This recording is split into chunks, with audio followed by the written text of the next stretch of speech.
2 साल तक लगातार बाहर काम करने के बाद जब पूजा पहली बार घर लौटी तो उसके पति अर्जुन ने जैसे ही उसे देखा वह दौड़कर उसके पास पहुंच गया और उसे कसकर गले लगा लिया। फिर खुद झुककर उसके पैरों में चप्पल पहनाई और उसका हाथ पकड़कर खड़ा रहा। इसके बाद पूजा ने अपने बेटे को एक तोहफा दिया। ये देखकर अर्जुन पूरी तरह हैरान रह गया, क्योंकि उसने पहले कभी न तो उसकी परवाह की थी और न ही अपने बेटे की। अचानक आए इस बदलाव ने अर्जुन को डरा दिया। उसे लगा शायद पूजा उसे छोड़ने वाली है, इसलिए उसने तुरंत कह दिया कि अब उन्हें सिर्फ मौत ही अलग कर सकती है। ये सुनकर पूजा हंस पड़ी। उसे समझ नहीं आया कि अर्जुन हर बात में इतना ज्यादा क्यों सोचता है। उस रात काफी समय बाद दोनों को अकेले बैठने का मौका मिला। अर्जुन मन ही मन सोच रहा था कि इस बार पूजा कितने दिन घर पर रहेगी। दूसरी तरफ पूजा जानती थी कि पिछले 5 सालों से वह उसके प्रति बहुत ठंडी रही है, इसलिए उसने धीरे से उसका हाथ छू लिया। लेकिन अर्जुन इतना घबरा गया कि कुछ बोल ही नहीं पाया। रात में जब पूजा गहरी नींद में सो गई तो अर्जुन चुपचाप उसके करीब आया। वह उसे चूमना चाहता था, लेकिन डर की वजह से आखिर पीछे हट गया। अगली सुबह वह ड्राइंग रूम में बैठकर उसके उठने का इंतजार करता रहा ताकि दोनों साथ नाश्ता कर सकें। पूजा को याद आया कि अर्जुन हमेशा उसके बिना खाना नहीं खाता था, लेकिन इस बार सब कुछ अलग था। उसने खुशी खुशी अर्जुन के हाथ का बनाया हुआ पूरा नाश्ता खा लिया। ये देखकर अर्जुन के होश उड़ गए, क्योंकि शादी के बाद उसने कभी उसके हाथ का बनाया खाना नहीं खाया था। असल में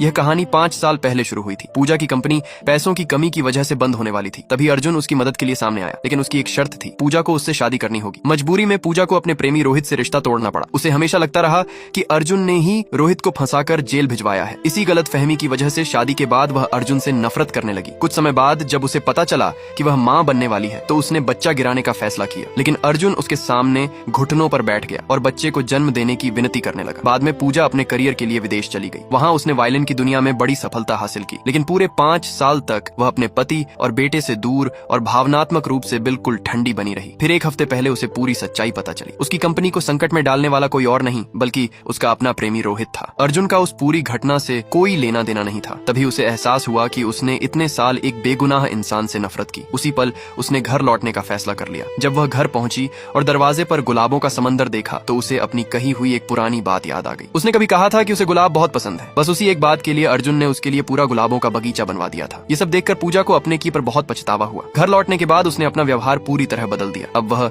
धीरे धीरे उस इंसान का दिल जीतना चाहती थी जिसने हमेशा उससे सच्चा प्यार किया था। इसलिए उसने पहली बार खुद अर्जुन को रात के खाने पर चलने का निमंत्रण दिया।